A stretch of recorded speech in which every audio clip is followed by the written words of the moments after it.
vadikani, mufaro wangu kusangana nemi zvakare pane rino vhiki. Ndoziva kuti nyaya dzatinotaura dzimwe nguva zvikurura majasi, asi nyaya dzinotibata muupenyu hwedu zvakasiyana siyana. Nhasi tadzoka panyaya inogaronetsa vanhu.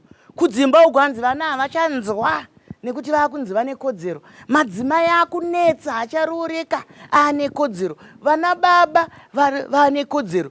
Kodzero dzakagara dziriko. Nhasi regai timbopinda madziri muone chinonzi kodzero. Musazokanganisa nekudhererana kwomuita ikoko moti vekodzero ndo vanodaro. Regai ndimboenda kuchikuva tipe nyanzvi dzedu dzizvisume. Zita ndinonzi Themba Nzounenda. Ndinoshanda nevarume Svinurai kana kuti Vhukani Madhodha Men's Forum. Nyaya yekodzero imwe nyaya yatinobata zvakanyanya kana tichishanda nevarume nevanakomana mukurarama, kuti vazive kuti zvinotangira papi zvichiperera papi. Tinokutendai nokunge muri pano. Muroora wechidiki. Maita basa Dr. Chisamba. Zita rangu ndinonzi Fadziso Fadzisai Maunganidze. Ndabva kuboka rinonzi Katswe Sisterhood, kwatinoshanda nemadzimai echidiki tichitarisa zvekare kodzero. Tinokutendai nokunge muri pano. Maita basa Dr. Chisamba. Ini ndinonzi Priscilla Mbanga. Ndinoshanda kuZimbabwe Human Rights Commission, rimwe remaboka ma-independent commissions anotarisa nezvekodzero dzevanhu vese. Tinokutendai nekunge muri pano. Mese ndinoda kuti munzwe kugashirwa. Tinoda kupinda munyaya iyi zvakanaka nekuti vazhinji vari kudzikanganisa kodzero. Ndakuda kutotanga newembanga. Ndinzwe kuti vana mai muukama vari kuchema kuti vana havachabatika nekuti kodzero dzinounza kudhererana here? Kodzero dzinounza kuzvikakata here? Kana tiri kutaura pamusoro pekodzero yemunhu tiri kuti Mazvita Dr. Chisamba. Kodzero, munhu wese, tinoti munhu wese anozvarwa aine kodzero dzainadzo. Kana uri mwana mucheche une kodzero dzako, kana uri amai une kodzero dzako, kana uri baba une kodzero dzako. Kodzero dzemunhu dzinoita kuti tigarisane zvakanaka munyika medu meZimbabwe. Kodzero ndo dzinoita kuti vanhu vagare zvakanaka, vawirirane, nekuti tese tinenge tichinzwanana kuti takazvara tiine zvatiinazvo. Kana ari mudzimai wakugonawo kare, madzimai vaisagona kuvhota, asi nekuuya kwekodzero nekuziva kodzero dzedu, madzimai akugonawo kuvhota. Chinhu chakanaka ichocho.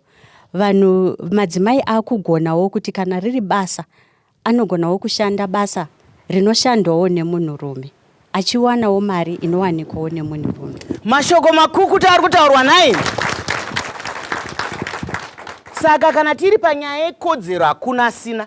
Kunyange vai vari kupopota kuti yakodzero dzanyanya, hanzi mune dzenyu. Hanzi munhu wese anozvarwa aine kodzero. Ndizo dziri kutsanangurwa idzo. Dzinopenda pana Fadzi. Munhu ane kodzero, takatarisa kuvana, ane kodzero dzekuenda kuchikoro, ane kodzero yekupiwa zita, ane kodzero yekupiwa chikafu. Takatarisana uyezve kumadzimai, ane kodzero yekuenda kuchipatara. Saka ndingangoti muchidimbu munhu wese ane kodzero, uyezve anotarisirwa kunzi kodzero idzodzo dzaanenge ainadzo ngadzive dzichichengetedzwa. Dzichichengetedzwa kudaro takatarisa kuvana vadiki. Tenge chiti kana munhu aine kodzero yake, kana aine kodzero yaanenge apiwa, anofanira kuichengetedza mune zvakanaka. Kwete zvekuzoti zvimwe zvatinonzwa mazuva ano zvekuti mwana anoti ini ndine kodzero yekupinda mumba kwakuma 8 manheru. Idzodzo hadzisi kodzero, asi mwana anenge aine kodzero dzake dzaanofanira kuita sei, kuramba achiteerera. Mashoko akanaka ari kutaurwa naFadzi, handiti? Nekuti nyaya yekurongana ukama hwekumba kwenyu, nyaya yekurongana mafambisirwo epamusha yenyu ndewenyu. Nekuti kana imi moti vari kutaura zvekodzero ndo vari kuita kuti vana vaite musikanzwa kwenyu kumba, ndo kwashaya ubaba, ndiko kwashaya umai. Kodzero dzataurwa kuti mwana ane kodzero yekuti aende chikoro, anofanirwa, asi iye anofanira kuverenga. Handitika? Mwana anofanira kuwana paanogara. Saka kana zvakadaro izvozvo, isusu ngatitarisei kuti tiri kuzvifambisa sei. Ndomboya kwamuri. Varume vakawanda ndo vanokomplaina ningi Themba, ndo vanonyunyuta kuti vakadzi vacho havachambororeka, ngavachirorawo mari. Zvine chekuita here nekubvisa mari kana chii kana tiri panyaya dzekodzero? Kodzero Dr. Chisamba haitengwe nemari. sezvataurwa vaumbirire maoko meni. Handei zvedu. kodzero haitengwi nemari. Chekutanga ndechekuti kodzero dzako unodziwana uchingozvarwa kupinda munyika. Kozoita dzimwe kodzero dzinozounzwa nemutemo inogadzirwa. Asi chandingade kuti vanhu vanyanye kuziva ndechekuti kodzero ikodzero chete kana isingavhiringidze kodzero yemunhu ari padivi pako. Handingati inini mukuda kurarama ndonouraya umwe munhu kuti ndirarame ini. Haisisiri kodzero, unenge waakupara mhosva. Saka naizvozvo tinofanira kuti tinzwisise kuti chinombonzi kodzero chii, chinotangira papi, chinoperera papi, kuitira kuti kana tichizenge towana kodzero dzedu ngatisakanganisei vamwe vatinowadzana navo, vatinogarisana navo. Mashoko makukutu ari kutaurwa naye zvinofadza sei zvichitaurwa nemunhu rume. Hanzi hazvinei nenyaya yekuroorana. Kuroorana itsika nemagariro. Saka vanogara ufona vaye kuti amaisamba vakadzinga vabvisawo mari, munhu akatounzwa pamusha. Haisiriyo nyaya yacho. Dai riri bhora munopiwa red card, munenge offside, off track, dai muri chitima munobheuka. Kodzero zvanzi haunyongoshe vamwe kuti iwewe uite sei, udekare, kuti iwewe ugarike. Dzimwe kodzero dzatiri kunzwa ndedzekuti vana kudhara vaimborohwa, vana kudhara vaimborohwa. Munoziva pakufamba peupenyu tinoona pamwe patinokanganisa. Ndosaka muchiona kunyange bumbiro remutemo richinzi ragadziridzwa pazoitwa zvakati, nekuti pane zvimwe zvatinofunga kuti tiri kugona tigoona kuti aiwa yezo takatokanganisa.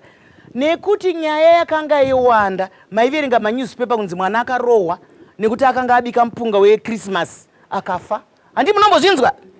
Mwana akarohwa nekuti akanga adai azotora dhora raamai akatushuka ziso. Ndo pakazonzi aiwaka ngatiuitei mutemoka kuti ngatikurukure tisingaite zvekudini, tisingaite zvekupondana. Ndo yapa uri muraro wechidiki. Kune zvanga zviri kukurukurika muzvivhitivhiti mazuva apfuura nenhau yekuti mudzimai ane kodzero here mukati memba yake. Varume vazhinji vangu vari kubuda pamafacebook pamatwitter vachiti mukadzi akabvisirwa mari haana kodzero, anofanirwa kuteerera zvese zvataurwa nababa. Ndoda kuzivawo mafungiro enyu pane nyaya iyi, nekuti vakadzi vazhinji vari kudzvanyirirwa nekuti vakabvisirwa pfuma, vari kudzvanyirirwa nekuti vakabvisirwa mombe. Ikodzero here yemurume kuti adzvanyirire mukadzi nekuti akabvisa pfuma? Mashoko akanaka, mubvunzo wakabata tichazoupa munhu wemurume. Asi muongorore netsvakiridzo yatakaita tinoziva kuti kana imimi mukabvunza kuti chii chinonzi roora, sekuri vari pano vachatibatsira. Kuroora hakusi kutenga munhu. Handiti mazvionaka? Kana waroora hauna kutenga munhu. Matendo zviri mutsika nemagariro edu, handiti zviri mutsika nemagariro edu ekutenda. Asi tine urombo kuti vazhinji mukodzero iyoyo vakutotengesa vana, vakutsvaga pekupfumira. Mubvunzo uri kuuya uchipindurwa muchikamu chinotevera. Ngatisangane muchikamu chinotevera.